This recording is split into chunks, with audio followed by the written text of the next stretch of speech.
right, I want to thank everybody for joining us on this presentation for our wrestling. Um, we have presenting for us today Sam Davis. Sam is a member of the staff for the Michigan High School Athletic Association. He's also a longtime wrestling official at both the collegiate and high school level. And he will be presenting to you today the presentation of aspects and enforcement of stalling. So without further ado, I'll turn it over to Sam. Thanks, Brent. I appreciate it. And welcome, everyone. Hopefully, wherever you are, it's a beautiful Saturday and you're having an opportunity to enjoy it with your friends and family. And if you are taking the time out to be with us today, I appreciate that. But know well that this is going to be, or this is recorded, so you will have an opportunity to view this later if you choose to leave or if you're not a part of it and you're hearing this for the first time.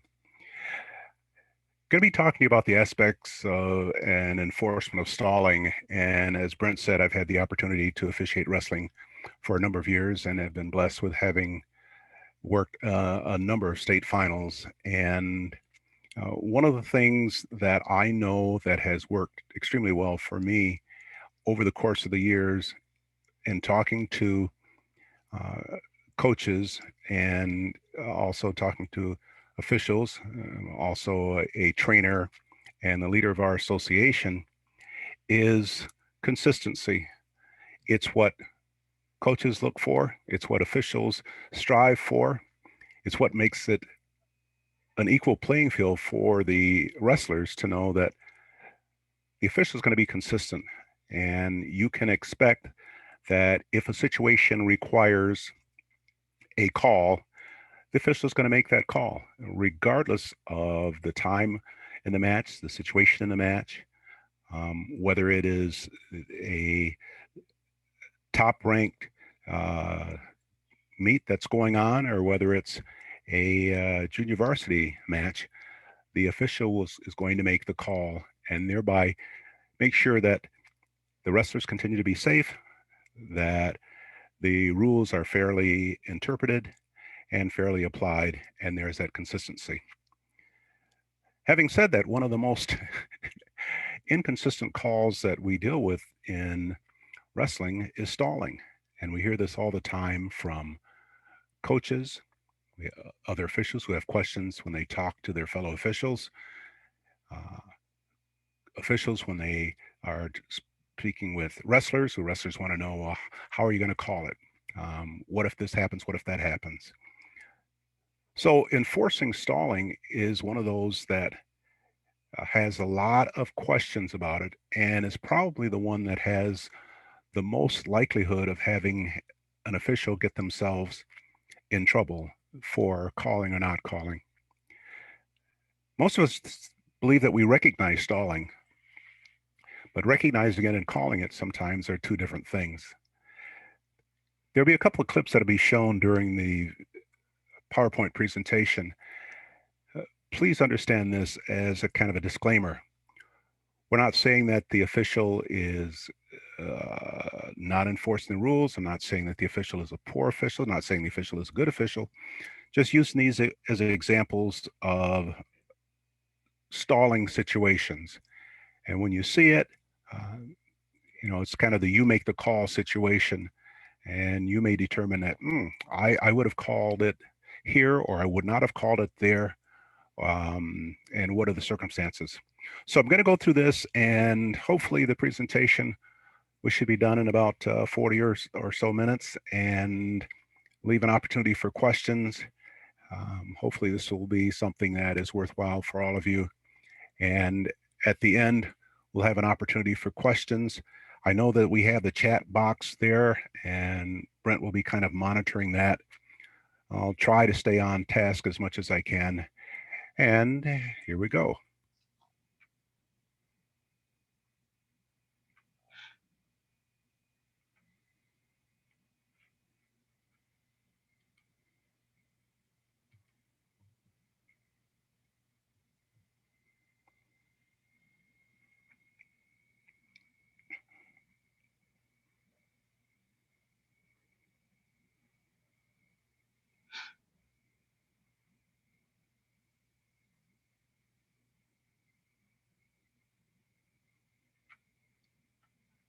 So stalling is probably the most controversial call, as is already indicated when I began my opening statement. And without question, leaders within each association, trainers continually deal with, well, how is stalling to be called? What is it that I should be looking for? How do I become more consistent with making the stalling call? One of the things that's important for you to be aware of is that stalling is a coaching tactic. And any of you who have wrestled, had the opportunity to wrestle, know that oftentimes your coach taught you a way to stall. And whether it was in any of the positions, it's well documented. And again, you can look into your own archives, and I can remember our coach had several phrases to get us to know how to work that clock. Now, this may work to some people's disadvantage because they haven't done this unless they've working collegiately. But back when I was a high school wrestler, we still had for a time writing time, which gave you the opportunity to stall, but you were supposed to be stalling as an aggressive wrestler. But again, coaches do teach this as a tactic. And so you need to understand this, that when you go into a match, stalling is going to be a part of it. You're recognizing it and then making the call to make sure that it is not taking over the match is very important. If folks know that if they're stalling, they're going to be penalized, that should take some of the sting out of it. And I think it's important for us to make sure that when we talk to wrestlers and coaches in our pre-meet, that's one of the things that's emphasized. We expect aggressive wrestling. If wrestling is aggressive, if it takes place as it's supposed to, then we will not have any issues. Here's what I'm looking for. You don't have to go chapter and verse, but make sure that coaches and the participants know that stalling is going to be penalized if it is recognized. Coaches look to see, okay, if this is happening, uh, will you call that? If that's happening, will you call this? If that's happening, will you call this? When are you going to call stalling? We had official last week that the other team stalled all the time. They rode the hips all the time and nobody calls stalling, blah, blah. It's important for you to just remind remind coaches that you're going to call stalling based on the criteria that's established. And it's not a, well, if a guy stays on the hips for 5 seconds or 10 seconds, then I'm going to call stalling. You just make sure that you are saying, okay, stalling, the wrestler has to be making an aggressive attempt to secure points, whether it's an escape or whether it's a turn or a takedown, and that if it is not happening, then stalling is going to be called. Oftentimes, a question is asked in terms, again, what are you looking for? And make sure that when you share this with coaches, when you share this with wrestlers, that stalling is a subjective call based on objective criteria. It is subjective, but we have good criteria with which to follow in order to make the stalling call. If folks understand that, and there are many, many examples in the rules book, certainly in the official's blue book, of things to look for, to recognize, then even though it is subjective, you know, we should never say this to the coach. Well, I just felt he was stalling, so I made the call. Uh, no, coach, he was stalling based on criteria, and that's why this call was made. It just can't be a feeling. I mean, it feels like it. Stalling should be observable. You should see it and have criteria that is concrete to back it up.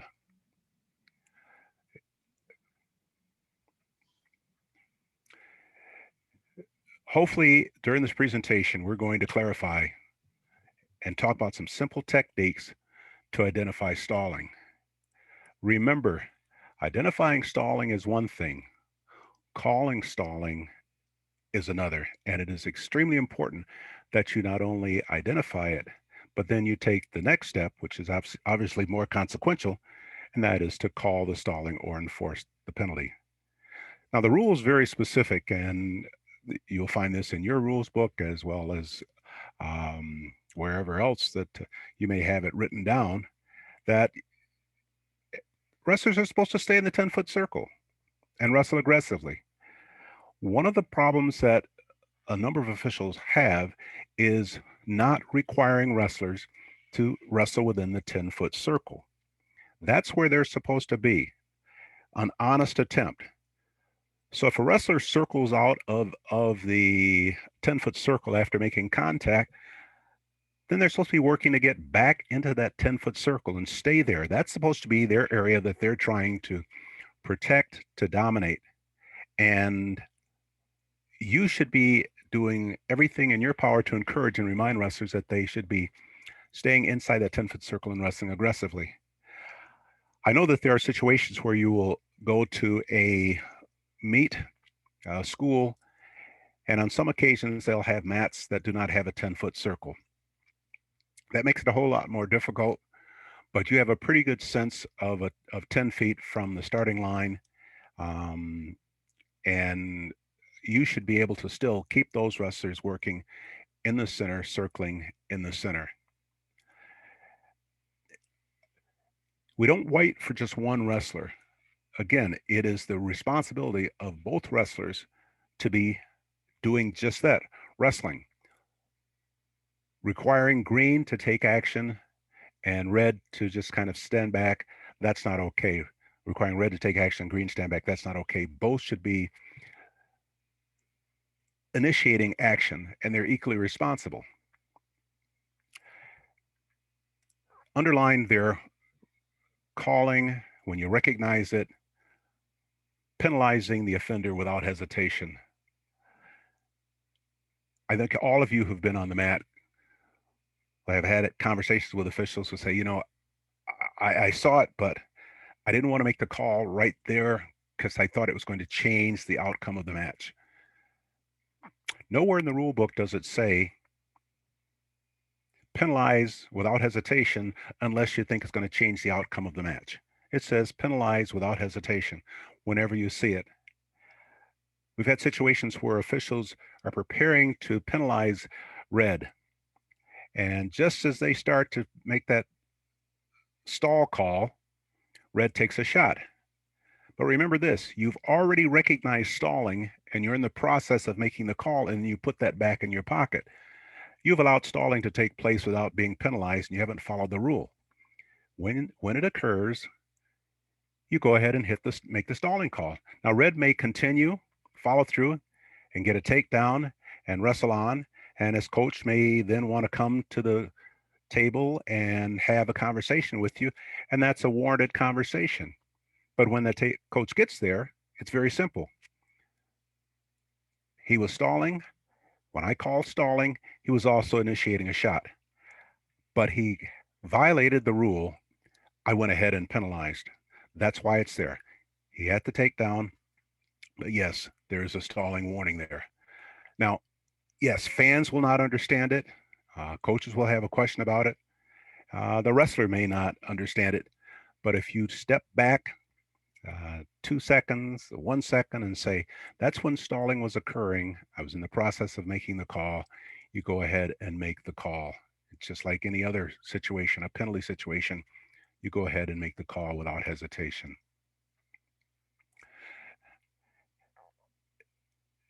This is an important point for us to make. Officials are not trying to eliminate stalling. That's not our responsibility to eliminate stalling. That's with coaches and their coaching philosophy and their techniques and strategies, because everyone is looking for a competitive edge. What's the official's role? The official's role is simply this: enforce the rules. It's not our responsibility to eliminate stalling. It is our responsibility to enforce the rules, apply them fairly, and call stalling when it's recognized. That's it. That's it. Now, we certainly want to eliminate stalling, and we want officials to be involved in helping to do that. But that is done through you recognizing it and making the call without hesitation. Make sure you have a good mental attitude about stalling. Again, it's probably one of those calls that's in the pit of your stomach. You know it's there. You see the objective criteria to support it, but you just don't have the mental attitude for identifying and calling stalling. You would just as soon go an entire match without having called stalling. And yet, for you to do that, it means that you've not been recognizing and enforcing the rules. I have yet to see a match in my number of years of officiating, an entire dual meet, a tournament, uh, generally even a match that goes without someone stalling in it. Now, yes, there have been occasions where it's just two wrestlers that are bang, bang, bang, bang, bang, bang, bang, and they leave it all out on the mat. No, there's no reason for you to call stalling because it wasn't there. They just go all out. And those are fantastic matches, and we all look forward to those. Unfortunately, the majority of the matches that we end up doing will have an element of stalling in it. And that's why you need to have that attitude for identifying and calling stalling. But you need to develop a pattern of consistency, and it needs to go from match to match, from meet to meet. And this is where we have feedback from coaches who are very concerned about consistency. As I shared earlier, the coach complaining, we had a match last week where they just let the guy ride the hips all the time. My guys were doing everything they could, busting their butts to get out, and it wasn't called. Whenever you, as an official, fail to recognize and call stalling, you have a negative impact on the official that follows you. And that official then is expected to kind of, by the coaches, to bail you out. And that's not your responsibility to bail anyone else out. Your responsibility is to be consistent.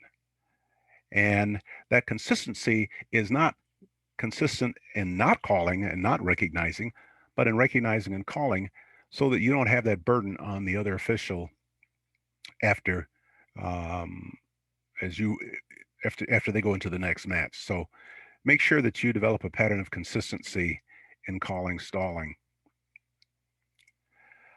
Make sure you're confident in the call. We have some officials who will kind of bring it out just barely, kind of like a mouse squeak, and stalling.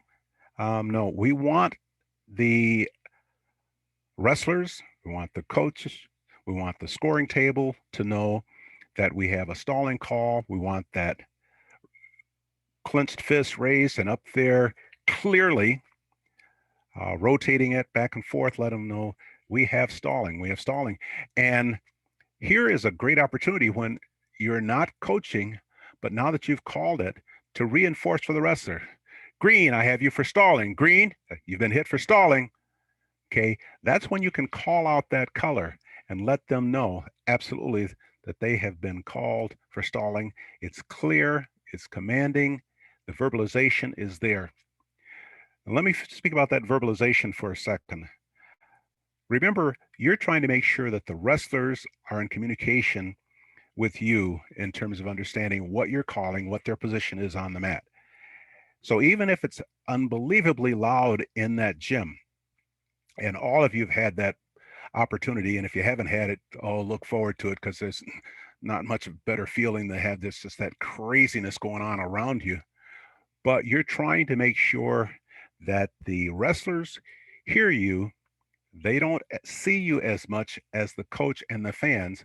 So you want to make sure you're verbalizing it and making that call. But then also the communication that goes on with the fans and the coaches is the hand signal. But verbalize and hand signal, it's important to have both of those and be very demonstrative about it. That is selling the call. And again, as I shared with you earlier, if wrestler red is making an attempt now for a takedown, but you have seen them stalling and you're calling it, let him know. Red, you've been warned for stalling. Red, you've been warned for stalling, even though he's in a position for taking a shot. make sure that you're very definitive, make sure you're very clear when you sell that. No one should have any doubt that it's been called. No one. When a coach comes up to the table and says, "When did you call stalling? I never saw that." "Well, I called it, coach." Okay, it should be very clear. The coach should be seeing the stalling call. The wrestlers should be hearing the stalling call, and there should be no doubt that the call has been made. And if you're one of those that's not very demonstrative, if you're going to kind of like sneak it in there, uh, that's unfair. It's not very good officiating. That does not support what we're trying to accomplish out there in giving the wrestlers a fair opportunity in the match. And it should be called in the same manner throughout the match. It doesn't matter. It doesn't matter. You should call it when you see it. It doesn't matter the school color. It doesn't matter the leg band color. It doesn't matter the time of the match. It doesn't matter the position on the mat. It should be called in the same manner. Green, you're stalling. Green, I got you for stalling. Red, you're stalling. Make sure that you're communicating to that wrestler with that color, and try not to get it caught up into calling like school names. I'll use my alma mater. Shouldn't be saying Eastern, you're stalling. Eastern, you're stalling. No, don't get that deep into the weeds in terms of the school names, and go right by the color. They've been assigned a color. Okay, green, you're stalling. Green, you're stalling. Stay that way throughout the match, throughout the meet, from match to match. Avoid coaching the wrestlers to wrestle aggressively. And when I said coaching the wrestlers,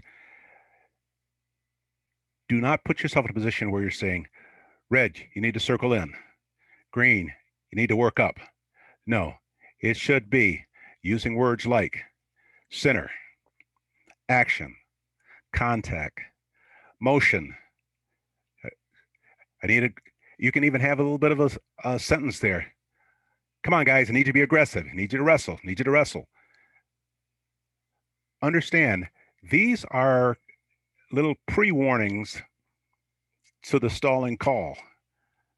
And we have to be very careful here, because when you start saying things like center or action or contact, you're saying, hey, I'm recognizing that the elements are starting to creep in there to make a stalling call.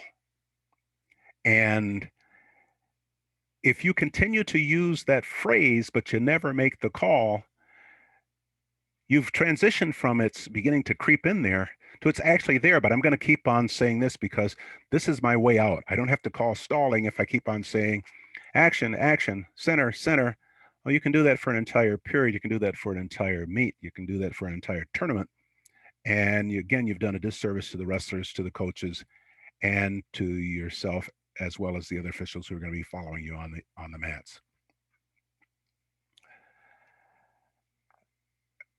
I've already talked about this, but I just reinforce it again. Regardless of position, time, or score of the match, you should see some sort of initial move with a follow-up. Just because a wrestler reaches out and slaps at a leg and doesn't follow with the body, or follow with the other hand, become more aggressive, try to penetrate, that's not wrestling. That's not an aggressive move for wrestling. It's not significant. It's almost token. Don't let yourself get caught up in, okay, he's doing slaps on the leg, slaps on the leg, he's being aggressive. No, that's not being aggressive.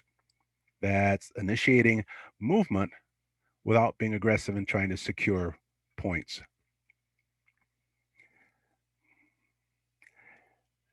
If it doesn't require some sort of a counter, significant counter, a little slap at the leg, if that wrestler's not moving his leg at all, he's getting just kind of get tap, tap, tap, tap, not moving, that's wrestlers telling you this is not significant. This is not really requiring me to do anything.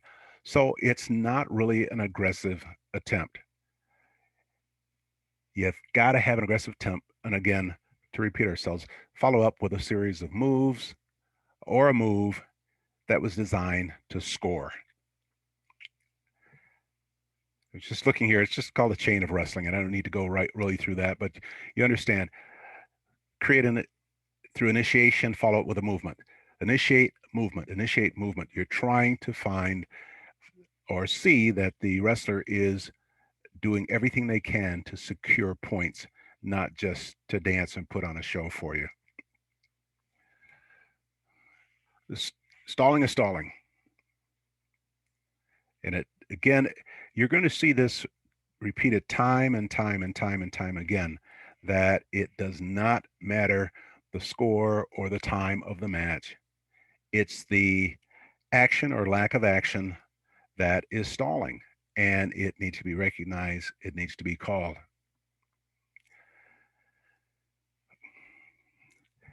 The only variation to this would be the intermittent use of a move or a movement or a progression of events or moves that would constitute a stalling call.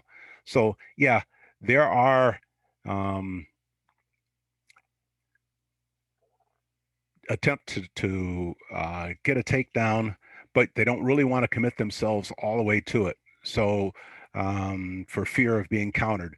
So there's an initiation, there's a follow through or a follow up, but it's not a deep penetration. It's almost like, all right, I'll go in the water so far, but I don't want it to get over my head, so I'm going to pull out.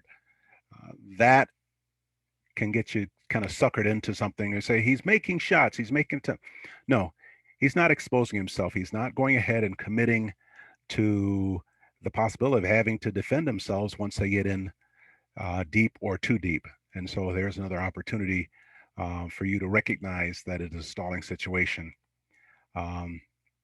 One action by itself might not warrant a stalling call, but again, the repeated with another action later in the match would warrant a call.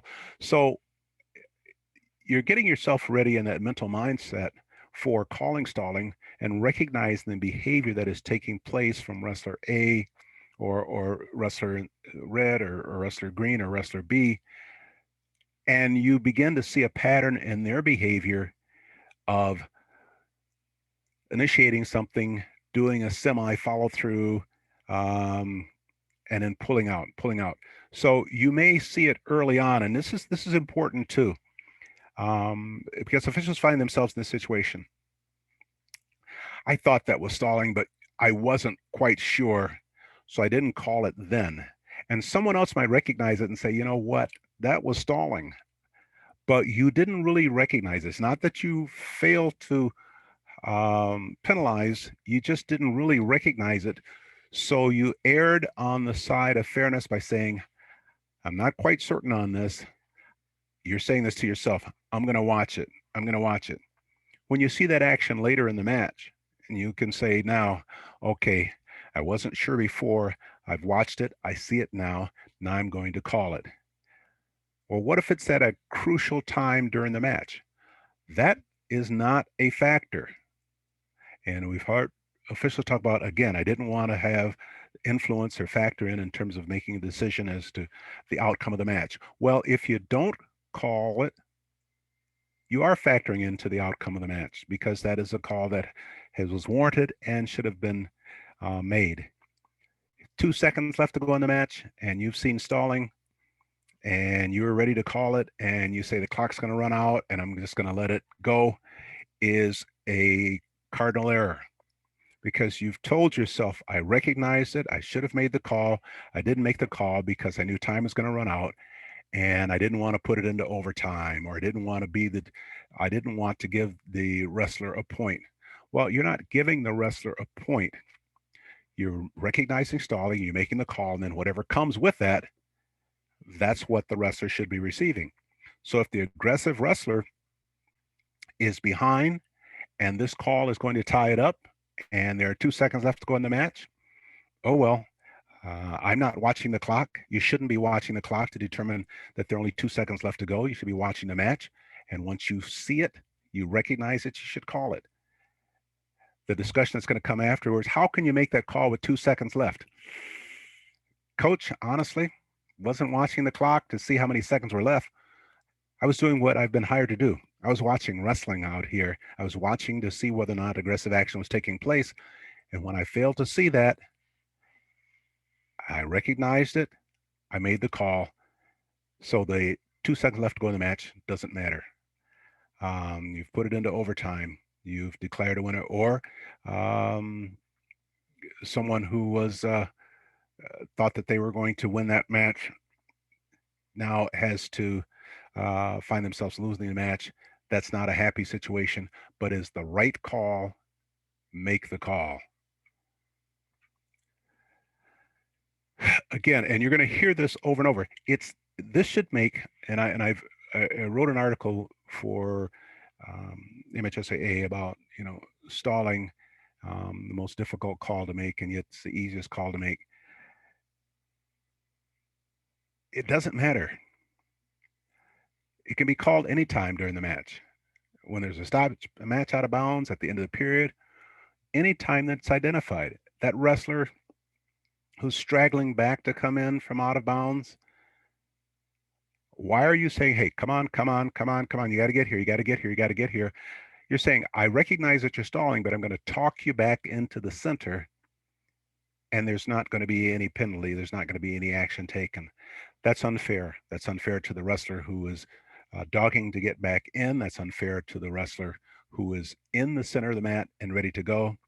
It's unfair to you as the official to put yourself in a situation where you're inconsistent, and it's definitely unfair to the officials who are going to be following you.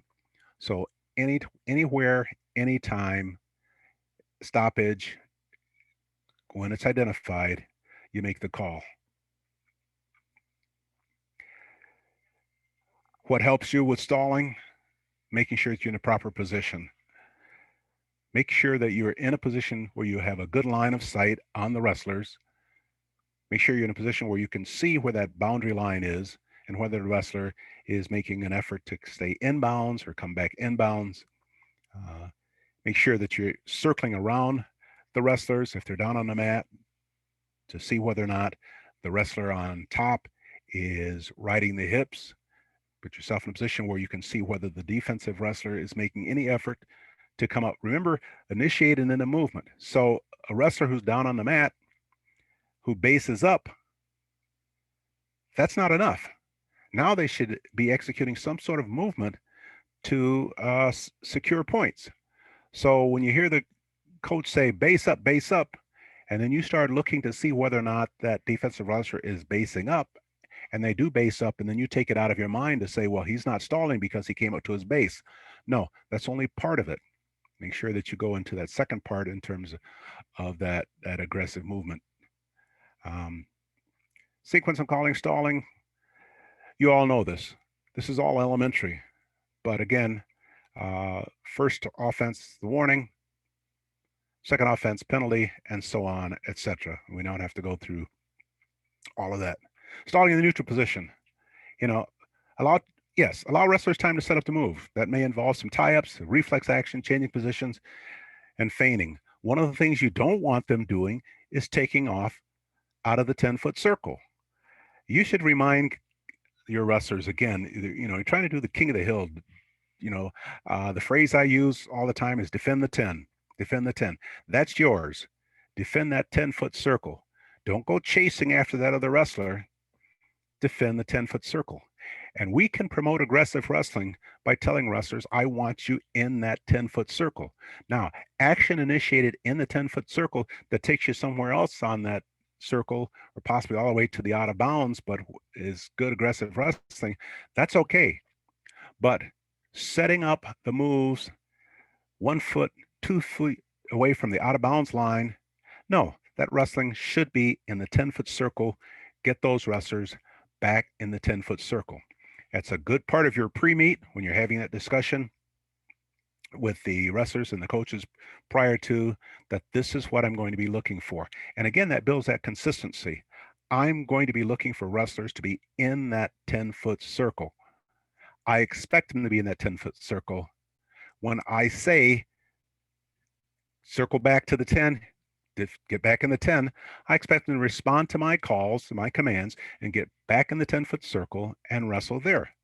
Failure to do that is stalling and a subsequent penalty. It's very Very simple. It's very clear. It makes it easy for you. You have a very defined area in which you're trying to make sure that wrestling is contained.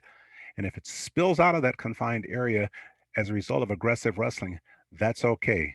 But if it comes out of that area due to passivity and then gets all the way out, as I said, to 1, 2, 3 feet from the out of bounds, and then that's where wrestling takes place, that's your fault as an official that you're not keeping that wrestling where it should be. Again, at some point within the first 30 to 45 seconds, each wrestler must make an honest attempt to contact or secure a takedown. It's a neutral position.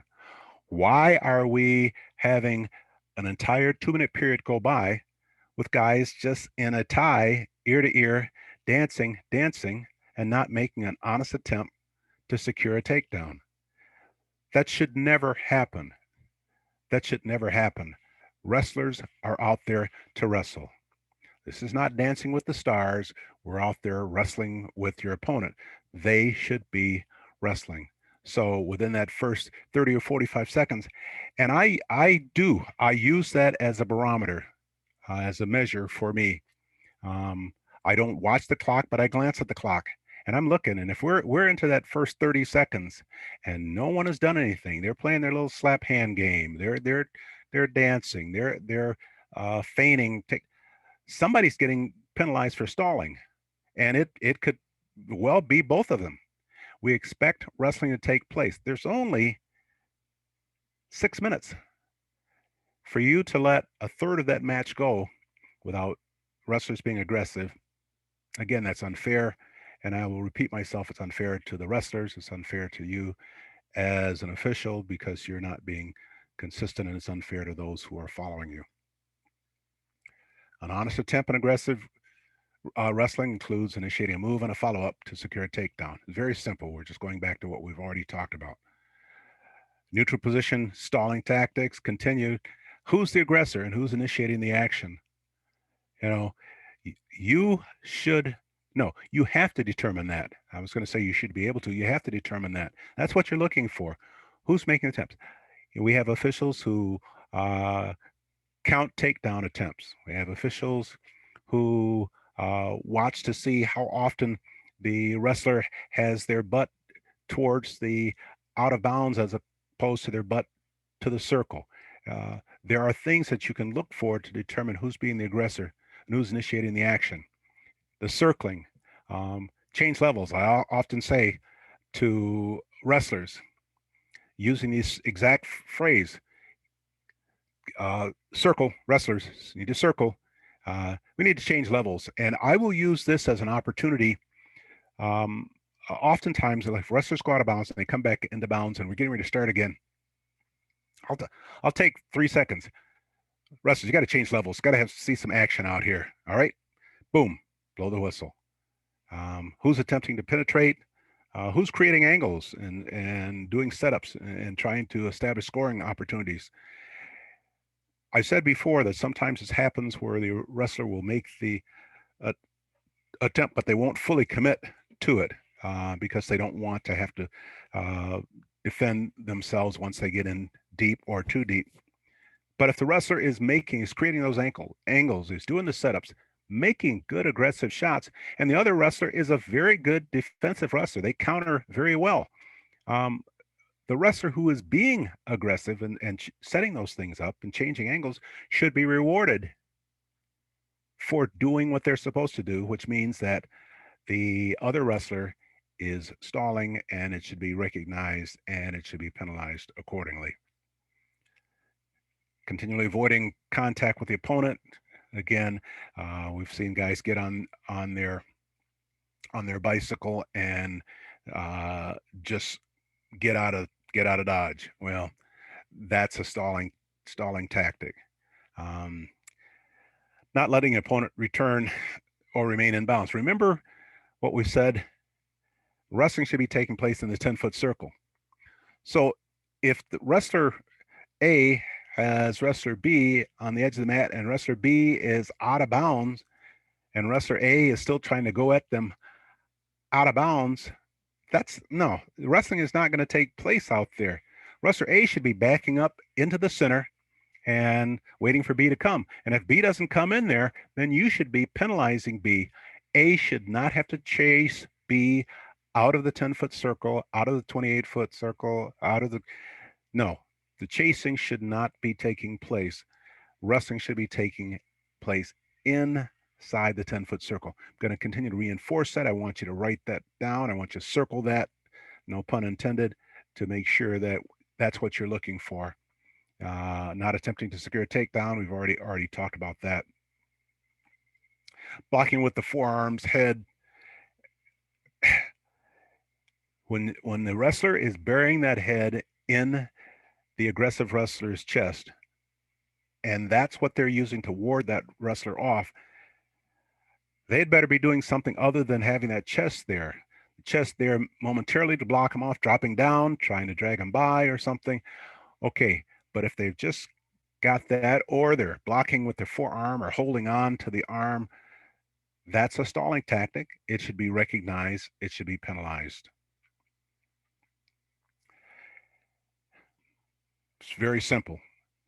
Again, initiate and then an aggressive move to secure the point. So hanging on to a single without a follow-up, that's a stalling situation. You've encountered wrestlers who will lift a leg up and kind of walk around with the opponent, walk around, walk around, walk around.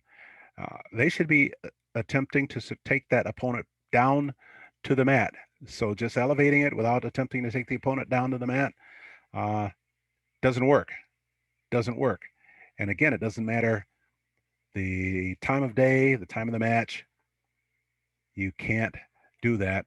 The wrestler has to recognize that, and they recognize that because you have let them know that here's a warning or a penalty for stalling. Using underhooks and overhooks without attempting to take the opponent down. Again, these are things that you should be looking for.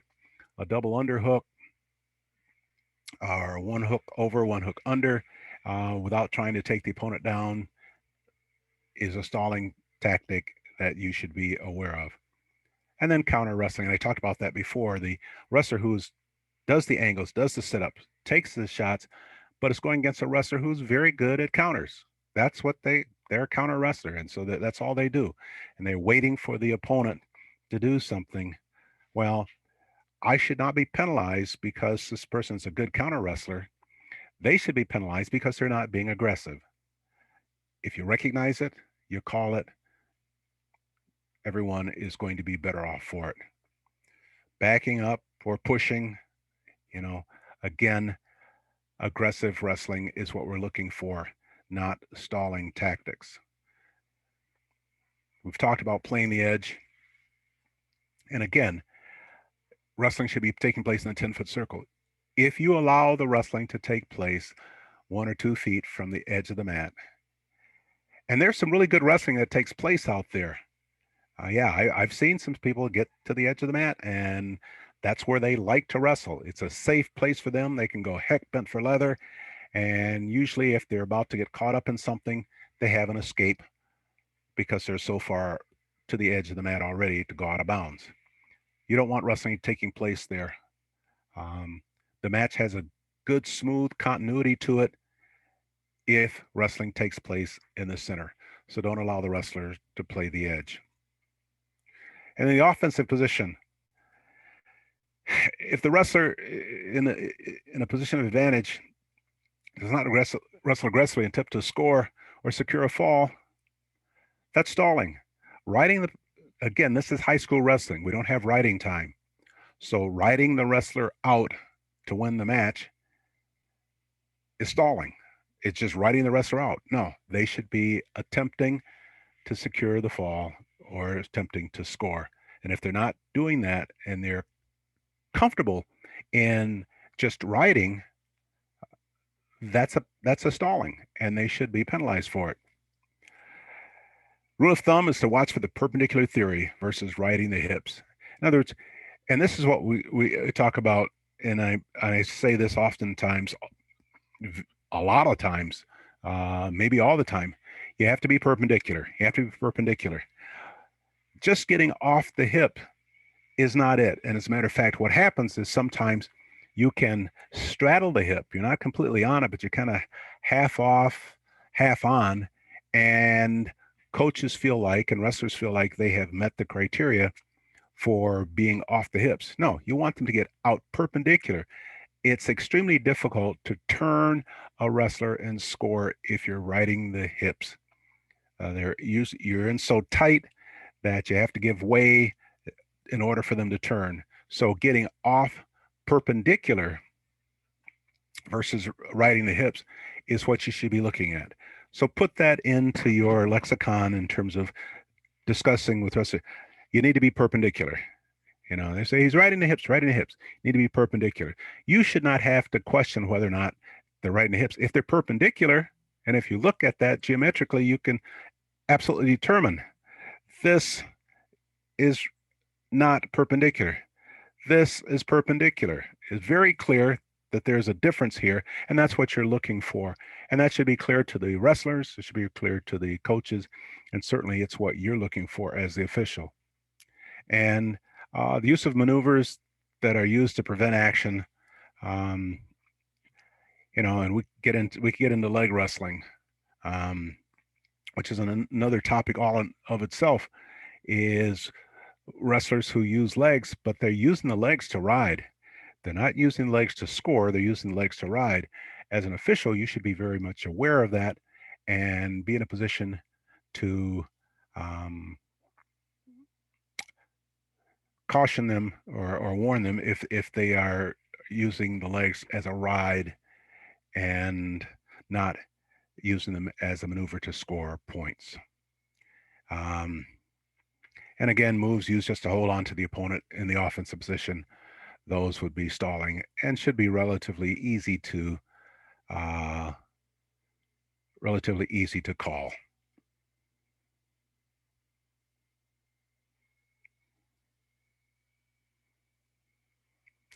We talk about perpendicular. We're looking to be perpendicular. Is this a perpendicular situation? Is this an effort to score? You make the call. Again, could you say he's riding the hips? Definitely, you would say from looking at this, the wrestler is not perpendicular.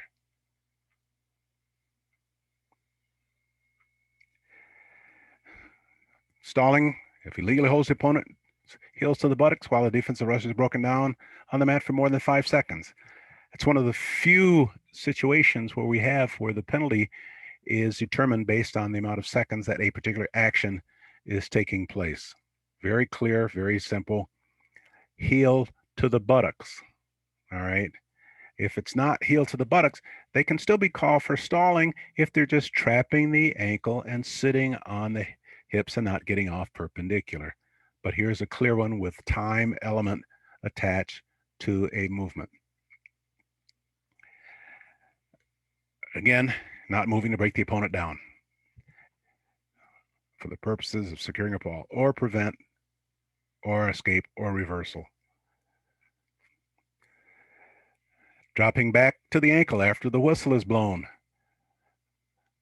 These couple that we're talking about right now are usually pretty easy for officials to recognize. Sometimes a little bit difficult for people to make that call, but when you drop back to that ankle after the whistle's blown, you better be doing something with that.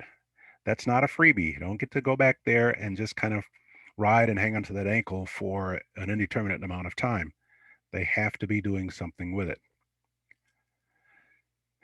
Again, ones that are pretty clear that you see more officials can make these calls than not, and is hanging on to the legs and not working up, whether it be a single leg or both legs.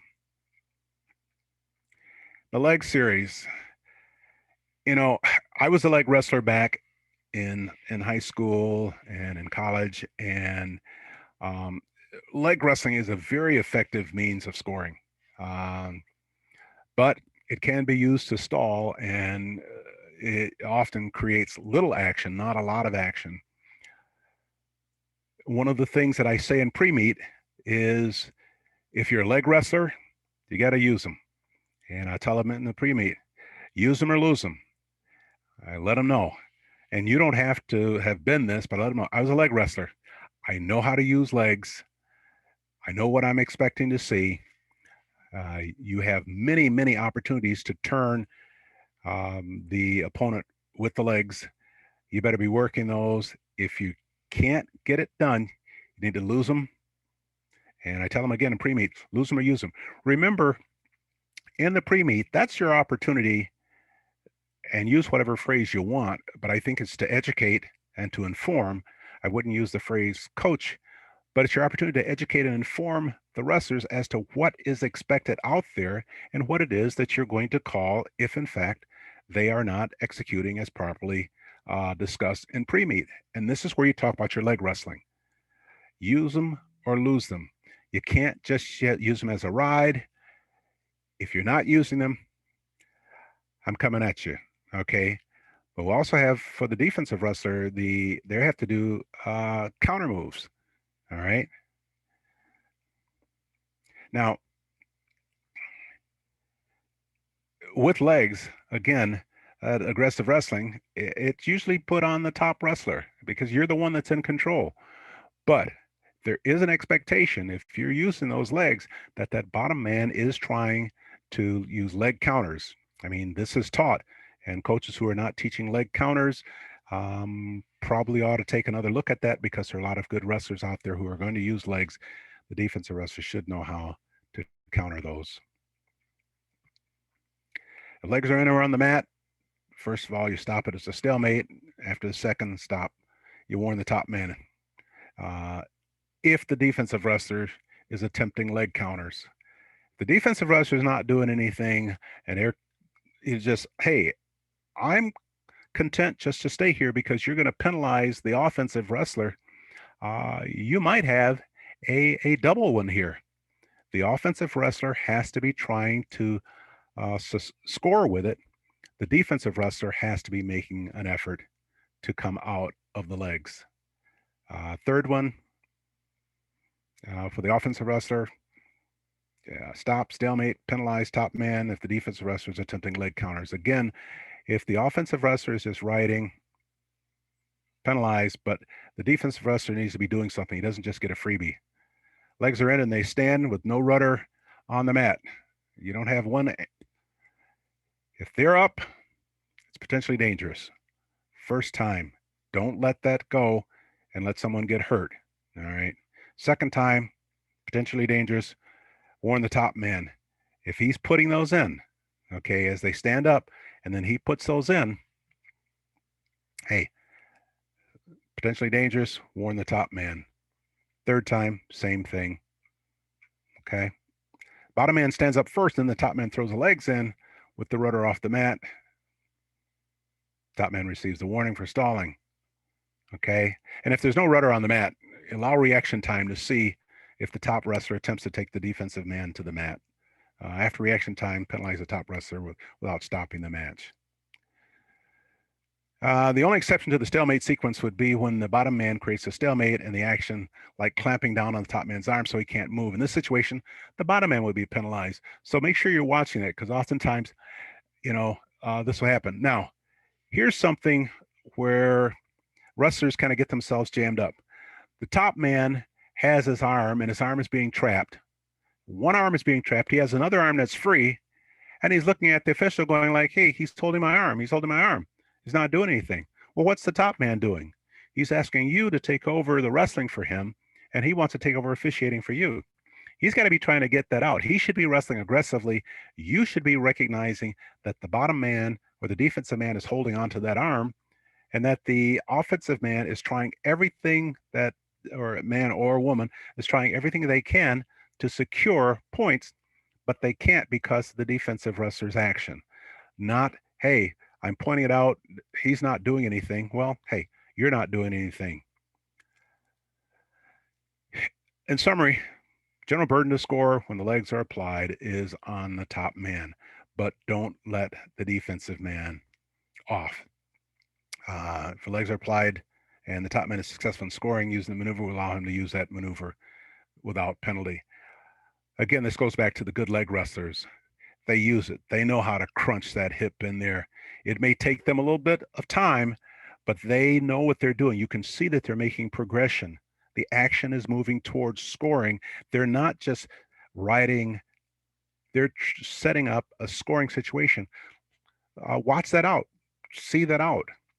If you then determine that, hey, no, they're really good at just riding here, and the rest of this is kind of feigned action, then you go ahead and deal with it appropriately.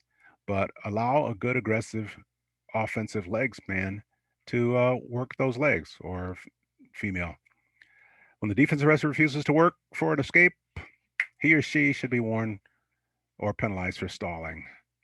Um, Again, we're looking to see whether or not the bottom man is wrestling aggressively, making an honest attempt to get off their base for a reversal, or attempting to get perpendicular. They're trying to get out, trying to get on their feet. Are they making aggressive actions to do that, or are they content just to catch their breath down there on the bottom? They don't get a freebie.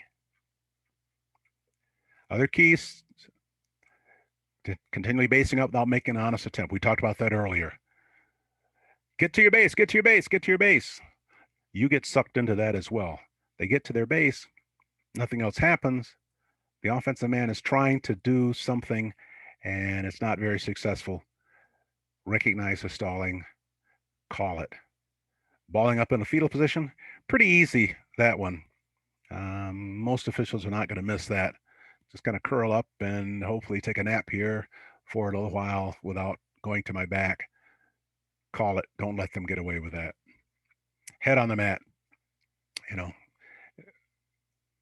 just because they put their head on the mat doesn't mean that they're stalling, but they put the head on the mat and it stays there and they do very, very little else.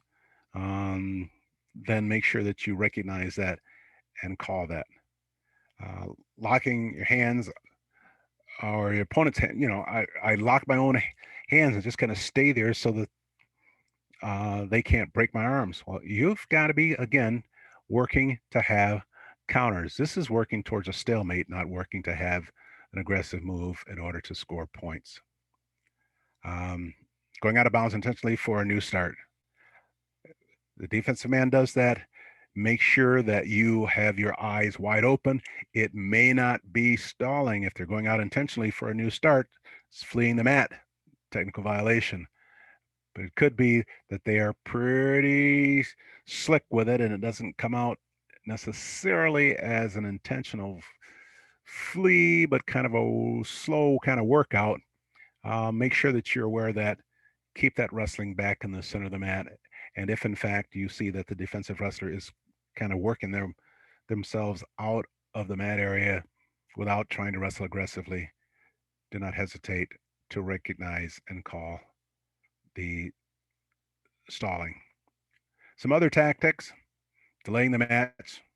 There are two common techniques that are used to delay the match, the progress of it following the stoppage of the match.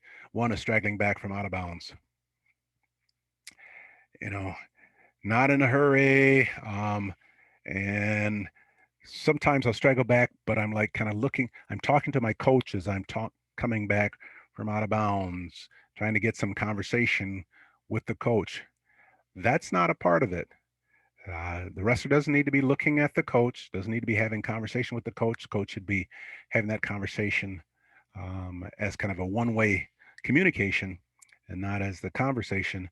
And the wrestlers should not be allowed to get away with that as a tactic for kind of catching their breath. And then delay and assuming the position to start, adjusting their sock, adjusting their knee pad, adjusting, but not in a hurry to get started again. Recognize it, call it. It'll eliminate it. You won't have that the next time around. And if you do have it the next time around, you penalize again, I would almost guarantee you that it's going to disappear from that match. You won't see that, but call it when you see it. Adjusting the headgear. Remember the wrestler, and you can see this yourself. If the headgear is clearly obstructing their vision, it has slipped down around their neck, so it's choking them or whatever, for them to unstrap that headgear and put it back on, you should recognize that, call officials timeout, and let them do that. But the unsnapping the headgear to resnap it or constantly fiddling or fidgeting with it, that's a sign of stalling. Watch it, recognize it, and respond accordingly. Again, uh, changing positions, moving slow and getting set. Those again are other kind of stalling tactics that you should be aware of. It's not stalling when the wrestler is being overpowered by his opponent. There is a difference between being overpowered and the defensive wrestler not doing anything. Um, you can see that a defensive wrestler who is trying to do stuff is probably putting themselves in more exposure just because they're opening up and trying to do something. And a wrestler who is more powerful has that control over them. But there are some wrestlers who just, I mean, they can't do anything. They've got them in a tight gut wrench. Offensive man has them, or a woman has them in a tight gut wrench, so tight the person cannot turn any way, shape, fashion, or form. Um, they're not stalling. They have lost the ability to wrestle aggressively because that offensive wrestler is so strong and so powerful that they cannot initiate a move against them. Don't penalize them for that. Recognize it and move on. Fleeing the man is not stalling. Technical violation, should be penalized accordingly. We already talked about that. Stalling, we're not going to go through all of this, but through the throughout the match, including sudden victory and the 2 30-second tiebreakers, make sure you read this. But it's important to recognize that in the ultimate tiebreaker, the only exception to how you call stalling, since the offensive wrestler's responsibility is to control wrestling, is that the first obvious call on the top wrestler would be a stalemate, and that's in the ultimate tiebreaker. Okay, and then if it's repeated, it's a stalling call. But within the ultimate tiebreaker, the first 30 and that first obvious call there is a stalemate. Then you go to the penalty. Read that. We've set out number of things on stalling in overtime. Make sure you read that again as you prepare yourself for the upcoming season. In conclusion, the ideas of this presentation are meant to be basic guidelines from which you can understand stalling. It's not the end all. Again, we've been very aggressive with the Blue Book, and the Blue Book is posted online, so you can look through it, and it talks to you about step after step after step that you should be looking for, things that you should acknowledge in terms of stalling. Stalling is a great conversation piece, and as you talk with other officials, as you see situations, don't be afraid to ask the official and be very specific in the situation that you're looking at. Why did you call stalling in that situation? Why didn't you call stalling? That's the way we learn. Officials, don't be hesitant to have that conversation and to have your eyes open by that official who wants to know, why did you not call that there? And when they tell you why, and have them help you to understand it, because based on the criteria that's been established, I see that it's been a stalling call. Tell me why you didn't. And if you hear things like, hey, it was close to the end of the mat, I didn't think the offensive wrestler in that case was being aggressive enough, or blah, blah, blah. Those are things for you to take in to consideration, and then have that conversation with other officials as well. Not to be critical, but we're looking for consistency. One of the best things that we can do for, again, for wrestling, for wrestlers, for coaches, for officials, and those that follow you, is to be consistent in our application of the rules, all the rules, but in this discussion, primarily stalling, as we look at it and recognize it. As in any sport, there are certain rules, guidelines, or practices that coaches or officials may not agree with. And I've heard people take this position: I don't agree with that rule, therefore I'm not going to follow it. No, no, no. You are covered by the National Federation and Michigan High School Athletic Association. And in many, many, if not all legal circles, if you apply the rules as they are written fairly and consistently, if you decide to pick and choose which rules to follow and which rules to enforce, and there is some sort of an injury, you are going to be singly and individually liable. So don't take it upon yourself to become the lone ranger out there, and I will do what I want to do, and I have the silver bullet that can stop any kind of legal action or any kind of concerns that come my way. No, the rules are in the book. They're written. They're adopted by the National Federation. They were proposed by coaches and officials and administrators across the state, across the nation, and it is what we have signed up to follow. So you don't get to pick and choose.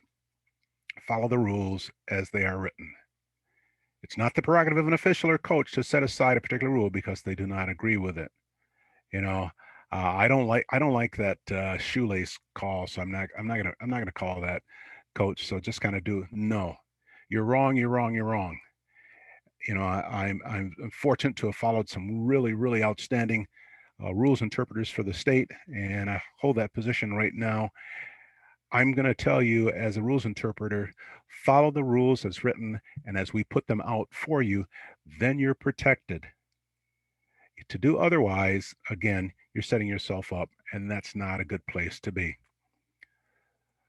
Officials must not pass on the call they don't believe in. Instead, work for a change in the rule through your state and national rules organizations. And we've said this a number of times, and there is an opportunity for you to go to your association. And if you'd like to see a rule changed, and I'll give you an example of one that is pretty simple. Oftentimes we'll hear officials, coaches, even tournament administrations say, do they have to wait 45 minutes between matches? Do they have to wait 45 minutes between matches? Can't we just arbitrarily change that? No.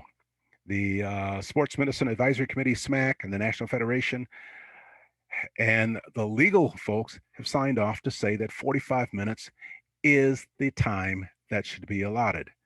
But we know that there are many situations where in certain organizations where and certainly even in the wrestling room, you don't get a 45-minute break, you get right back. If you'd like to see that changed, then go to your association, go to your association leadership, go to the coaches association, have them write up something and see if we can get that changed. Then it doesn't fall on you to be sitting in court and giving up your house, your car, your motorcycle, your horse, your golf clubs, because you decided that 38 minutes was enough time and a wrestler ends up being seriously injured.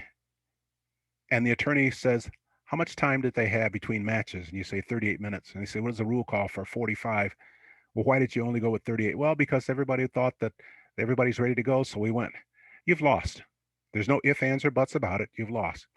So that's a clear one and a clean one to say, if you don't like the rule, don't pass on it. Work to have it changed through your state association.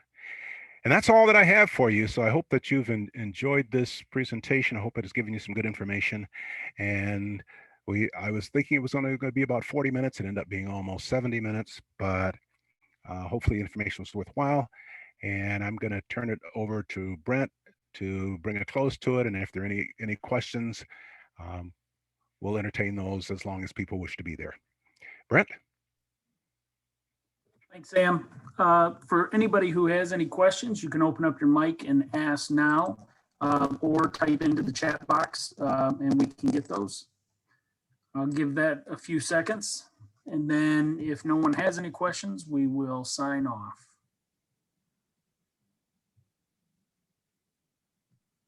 All right, well, it looks like there are no questions. If you have anything that comes up later on, you can reach out to either Sam or myself, and we will make sure that we get you the answer to those as soon as possible. Thank you all for joining us. Please know that this has been recorded. It will be released on July 31st with the rest of Officiate Michigan Day. Please check out all of those presentations.